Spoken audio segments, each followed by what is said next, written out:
Thank you very much for joining us, everyone. My name is Matt. I'm the event coordinator here at PACE, and today I'm joined by my colleague Callie from the enrollment team. Callie specializes in coordinating our undergraduate courses, and we're delighted to welcome you back to this bite-sized session that will be focusing on the practical side of applying for one of our undergraduate courses here at the University of Cambridge Professional and Continuing Education, otherwise known as PACE.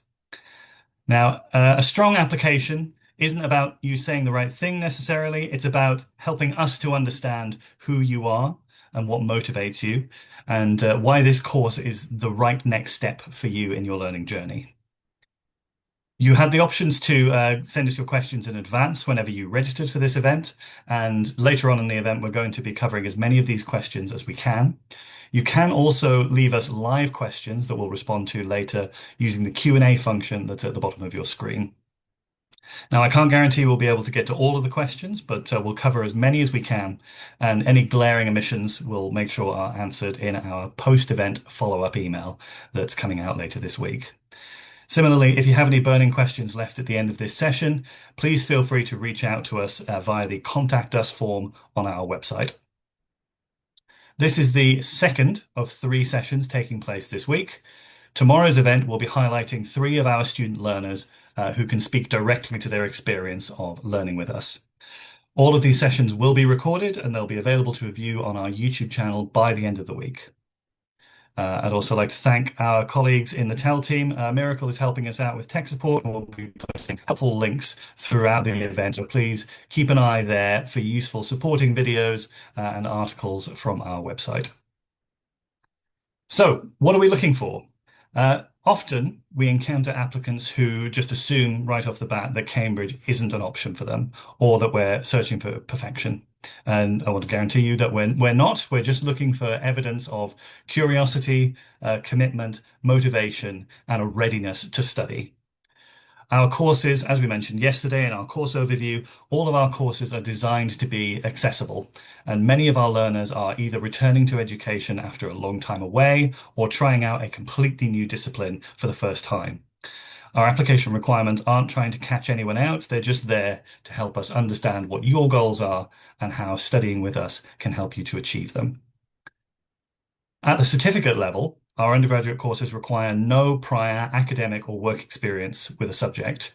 The only key requirements for undergraduate applications at this level are for you to first complete the course application form that you'll find on our website.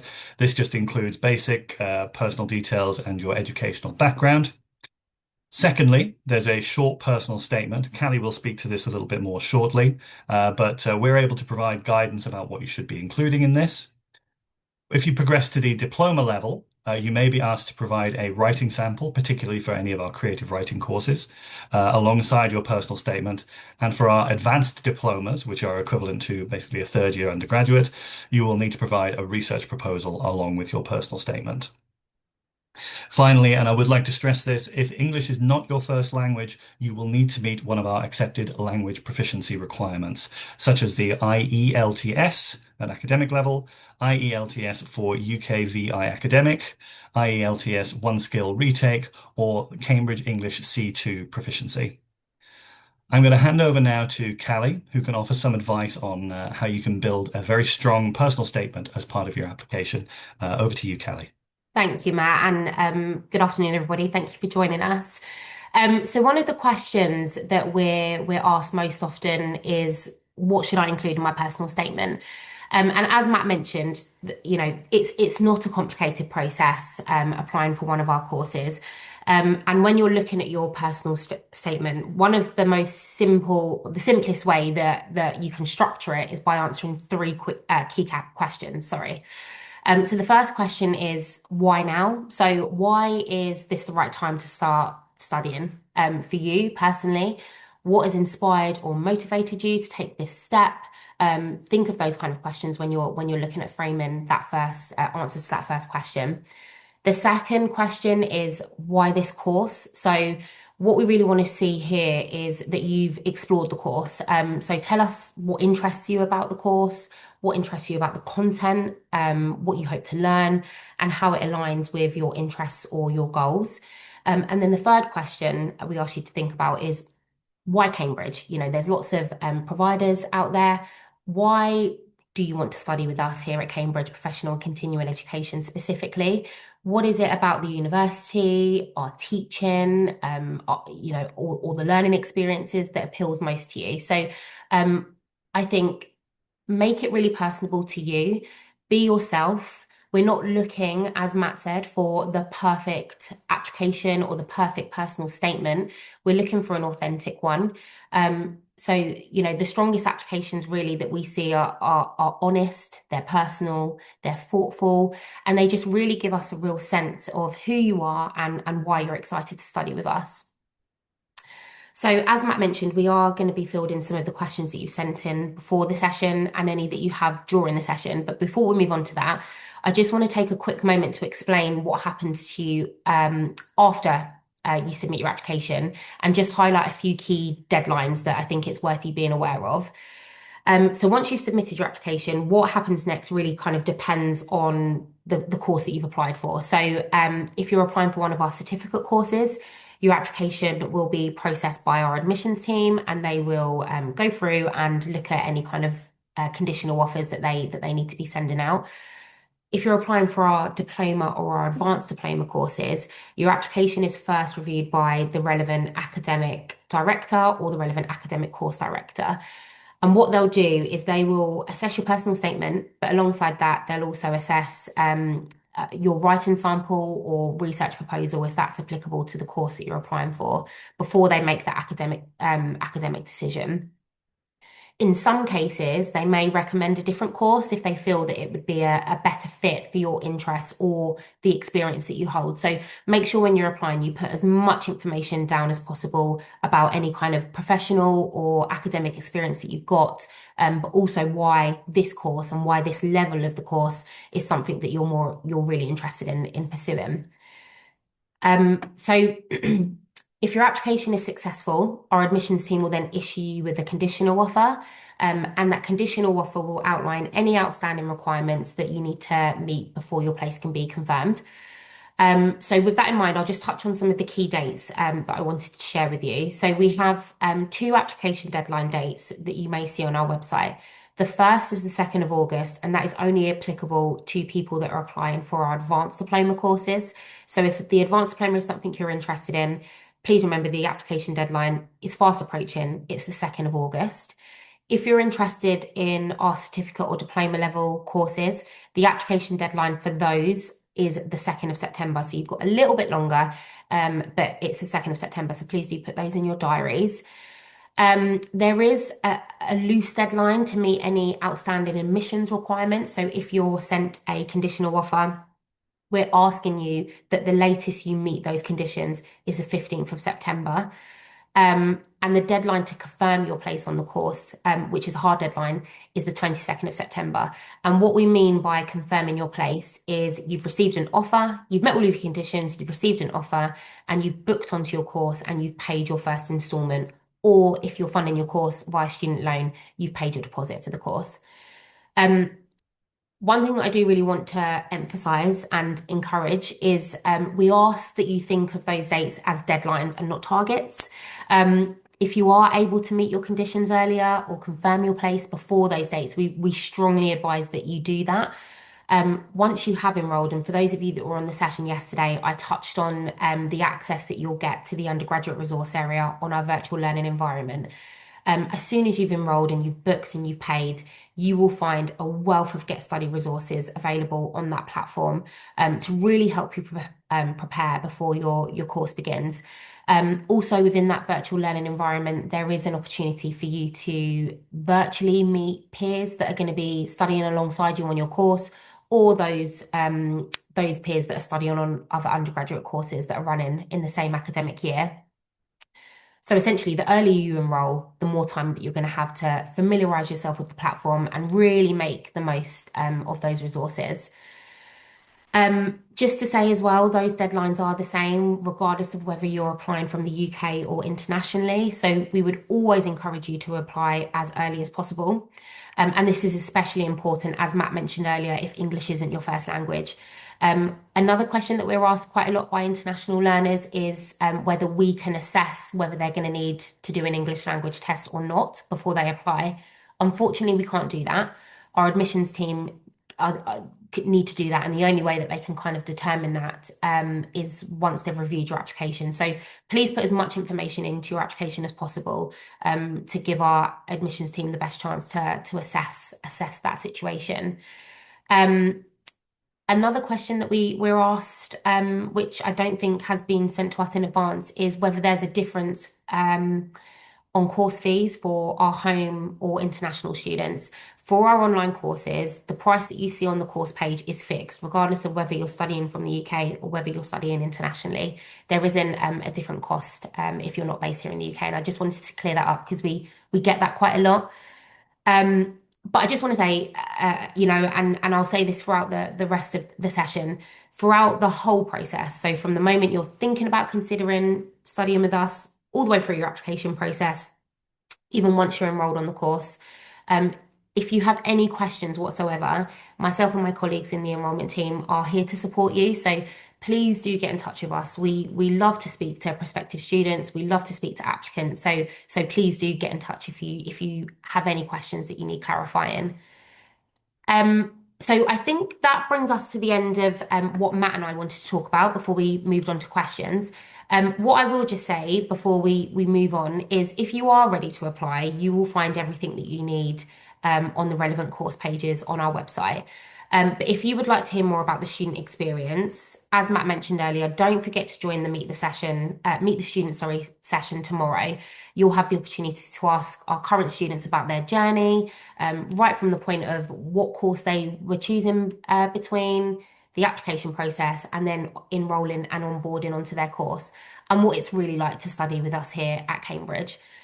Um, we know that considering undergraduate level study is a big commitment. So if you're not quite ready to commit to one of those courses yet, do take a look on our website at our 7-week online courses or our weekend courses or the international summer program, because those courses really offer a fantastic introduction to studying with us at Cambridge. And they're a really great way for you to explore a subject that you may be passionate about. As I mentioned, any questions at all, please do reach out to us. We're happy to support where we can.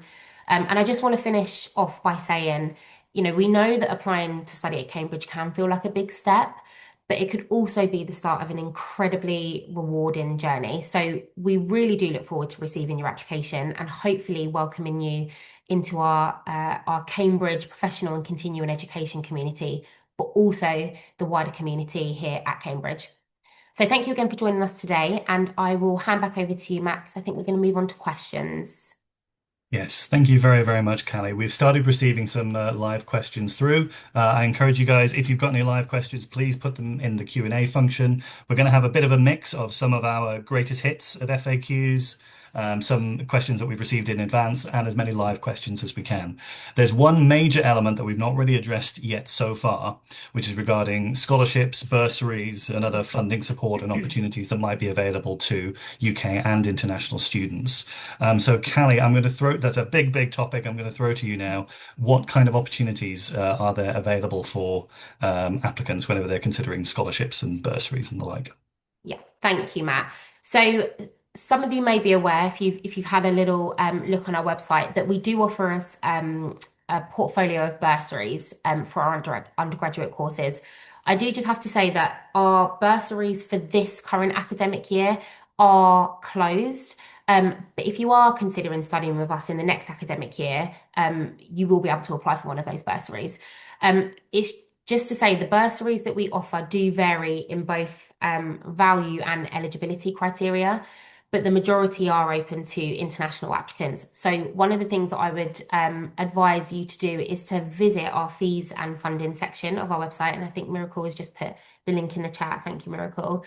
And you'll find details of all of the different bursaries that we offer for our undergraduate courses. But within that, there's also a section on concessions. So if you are thinking about maybe doing a 7 week online course with us or a weekend course, you may look at exploring some of our concessions, and we have concessions available for those courses too. There's also an external funding section available on that page. So it's definitely worth having a look at that and familiarizing yourself with kind of what is available, and what you may be eligible for. If you are thinking about studying with us next year and taking advantage of the bursaries that will be on offer, applications for the bursaries will open around the same time as our courses opening for applications. So that tends to be around December, January time. So keep an eye on our website, sign up to our mailing list. You'll be contacted when applications open for both our courses and bursaries for the 27-28 academic year. I think one of the questions that we received was around region-specific funding. And I just want to touch on that because we don't currently offer any bursaries that are linked to particular countries or regions. However, it is well worth exploring external sources of funding. So it might be that you approach your employer, or organisations like the British Council that are based in your home country. We know that some students have contacted the British Council in their home countries, and they've been able to be offered scholarships or funding opportunities to support their international study. So if you are unsure about any of the funding options that are available to you, again, do reach out to us and we'll be able to kind of point you in the right direction. Fantastic. Thank you, Callie. I'm going to throw to one of our first live questions. I Mhm. might combine that a bit with a question about the application assessment process. So, Yeah. Julian's asked us, to what extent are the number of places on our undergraduate courses limited, such that applications are ranked and competitive? So, I suppose that comes under the how are our applications like assessed and Sure. selected, and yeah. Yes, sure. So, in terms of how they're kind of assessed and selected, again, it really depends on the course that you're applying for. So, our certificate courses are designed to be open access. They're level 4. There are no academic requirements kind of aligned to those courses. So they are open. All we ask is for within your personal statement to be really clear as to why you would like to study with us, so that our course director or academic director can get a really good feel of the people that are joining them for studying that academic year. So the process with certificates is really easy. You'll apply, our admissions team will review your application, they will issue you an offer or a conditional offer, and then it's up to you to decide whether you decide to take the place on the course or not. For the diplomas and advanced diplomas, it's a slightly different process. It's a little bit of a longer process because those applications are reviewed by the relevant academic or course director.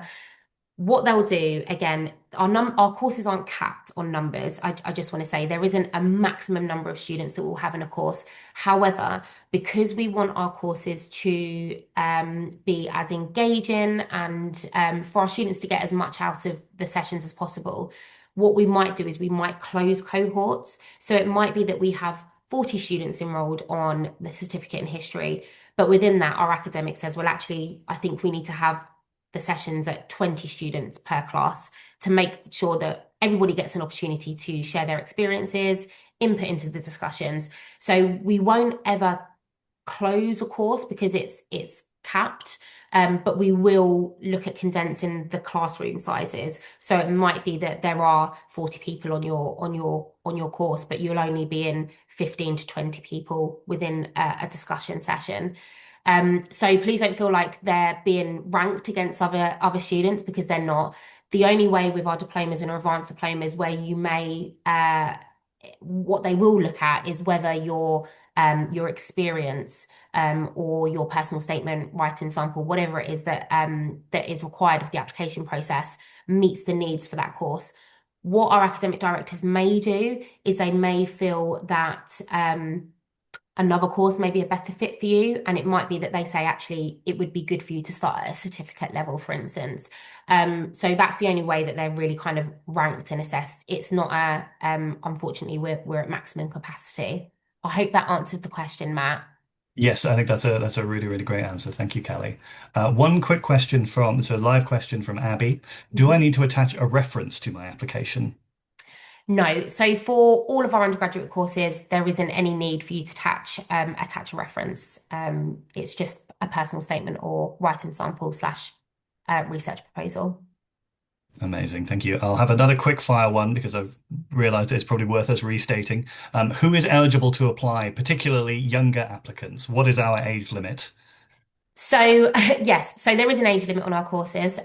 You need to be 18 to come and study with us. Um, if you are currently 17 but are going to turn 18 before the course begins, you are very welcome to apply.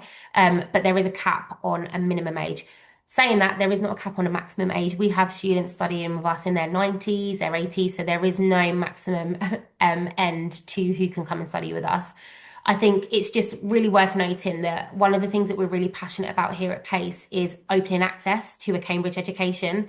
So it doesn't matter whether you're starting your higher education journey with us, whether you're returning to study after many years, you're looking for a career change, or you're studying for professional development, or just for the love of learning. Um, our courses are open for you. Fantastic. And yeah, just to add to Callie's point, that diversity in age means that we have an incredibly diverse cohort of learners on all of our courses. Like Callie says, we can have people who are fresh out of school, we can have people who are mid-career and changing, looking for a career change, and yeah, also people who are well into their retirement. So it really adds to the very kind of curated, very tailored networking opportunities and discussion opportunities that our learners get on their courses. Another live question Mhm. from Toby. Is a sample of writing required for admission to all diploma programs? And this is referring to the written work sample that might be required rather than the English language proficiency. So, how many courses require a sample of writing? I think I said earlier that it'll mostly be for our creative writing courses. Are there Yeah. other examples you can think of, Callie? Yes. So I don't know off the top of my head all of them, but I know creative writing absolutely.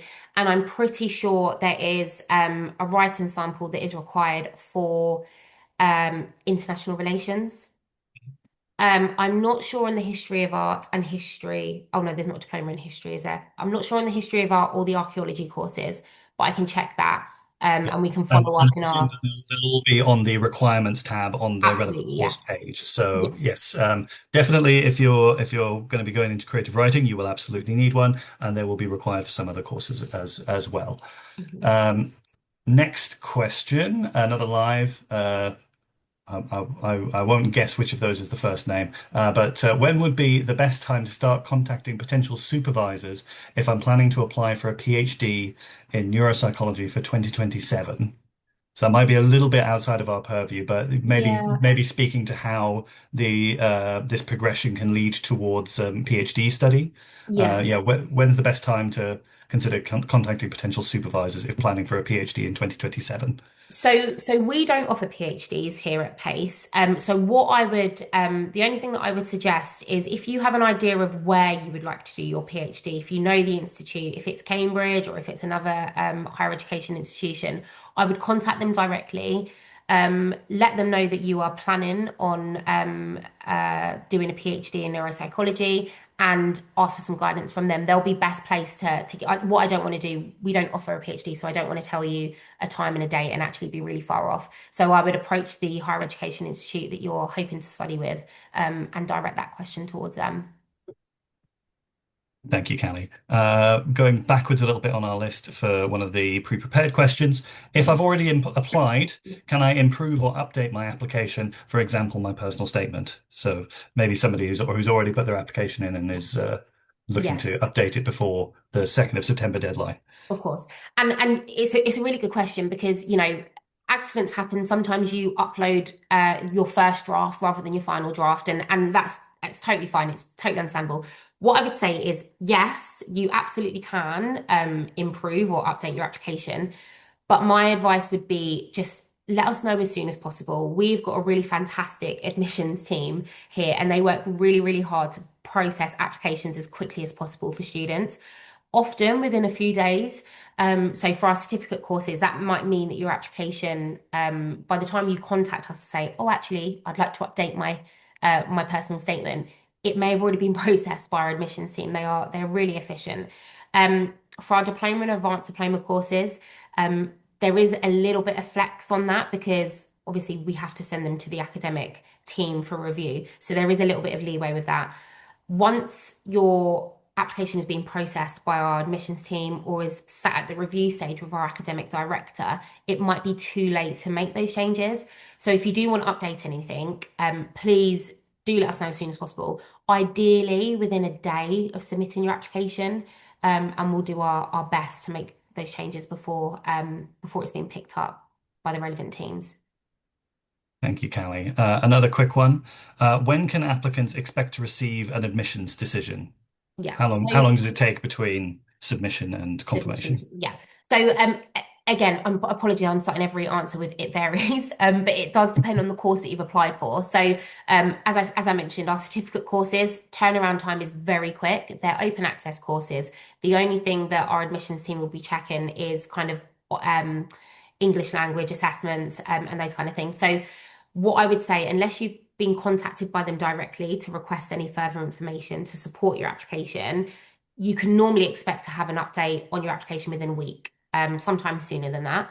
Our diploma applications take a little longer, as I said. They're sent off and reviewed by the academic director. So it just depends on what their workload looks like at the moment. If they've got a really busy teaching period, it may take them a little bit longer to make a decision. The one course that I do want to touch on is the advanced diplomas, though. For those of you that may have already been through the application process or are in the application process now, um, it can take several weeks for you to have an update on your application. And that's because on top of the academic team reviewing your application, we also need to go out and source and find a suitable supervisor, depending on the research proposal that you've submitted. So we need to go and identify a supervisor. We then need to invite them to come and review your application to make sure that they can support you during the course. So that can take several weeks. So just to manage expectations, that can take a little while. But if you do ever want an update on your application, do drop us a line and we'll be happy to let you know where your application's at. Thank you, Callie. Right, we're starting to run out of questions, so if anyone in the audience has any burning questions left, now is your coming up to your last chance to field them. So one more live question from Olga. Can I apply for an online diploma course, such as the history of art, without having a certificate? I'm coming in from another subject. So it's a really great question, Olga. Thank you. Ideally, what we say is to go straight into the diploma level. Ideally, you'll have a level four qualification in a similar subject area. We can make exceptions if students have maybe got some professional work experience in that subject area that is relevant to the course. So if you do have some professional or work experience, please do put that information in. Make your personal statement as detailed as possible because our academic team will be looking to see whether you have got any kind of foundational knowledge of the subject area before you progress onto the diploma. Apply, put as much information in as you can. Our academics are really, really fair. And if they feel that actually maybe the certificate level would be better suited for you, we can automatically transfer you onto the certificate level course. It's not a case of you having to reapply again. But yes, level four in a relevant subject area is ideal. But if you have some professional work experience in the subject area, that would also be fine. Thank you, Callie. One more question from Abby. How long does my personal statement need to be? Another really good question. Yeah. So, as long or as short as you'd like, there is I spoke to our IT team about this a little while ago. There is a number cap on our personal statement, but it's like 5 million gazillion trillion numbers. So it really can be as long as you like. I think it would be a challenge to max it out. Or it can be as little as you like. But please just put as much information about you, about the course, why you're interested in studying with us as you can, just to make sure and give our academics the best opportunity to kind of look at your application and decide whether you progress onto that level or maybe we look at another level. Thank you, Callie. I'll quickly field the last of the questions that we have about applicant support. What support is available for prospective applicants, such as webinars, information sessions, application guidance? As Callie has said, She and her colleagues on the enrollment team are very happy to answer any questions that you have over the application process. Other resources that we have a series of videos on our website and on our YouTube channel. We ran some undergraduate open days earlier this year, some virtual open days that covered key course portfolios. That goes into a lot more granular detail about course modules and course content. We also have some course overview videos given by our academic directors that go into even more detail on specific courses. So those are available to view on our YouTube channel. I really encourage you to check those out. If you've got an idea of a subject area, but maybe not a specific course, those can be hugely helpful to you. There are several articles on our website. We've highlighted several of them already, including the fees and funding. And then, as Callie mentioned, whenever you are confirmed onto the course, you also get a wealth of resources, a wealth of study skills resources available to you to help get you in the right mindset and prepared for the start of study in September. So there is a wealth of information available to our prospective applicants and to our confirmed applicants. Yeah, just stay abreast of our website and our YouTube channel. That about brings us to the end of the session today. Thank you very much, Callie, again for helping us run this session. Thank you, everybody, for all your questions. I encourage people to sign up to the Meet the Student session that we're hosting tomorrow. That will be three of our students. Some of them have studied on several courses with us. If you've got any questions you want to ask them about the what the real life experience is of kind of balancing their studies with their work and life commitments, obviously Callie and I are a little bit biased, but as these guys will be totally unbiased, and they will give you totally honest answers to any of your questions. So I definitely encourage you guys to sign up to that session if you want the opportunity to ask them your questions. Also, please do check out our website for information about our short courses, our weekend courses, or our internationally renowned international summer program. There's all sorts of information on our website. I really encourage you guys to check that out. I will leave it there. Thank you again very much, guys. Thank you to Callie. Thank you to Miracle from the TEL team for helping us out with links in the chat. And I hope everybody has a really great afternoon. Thank you for joining us. Bye bye.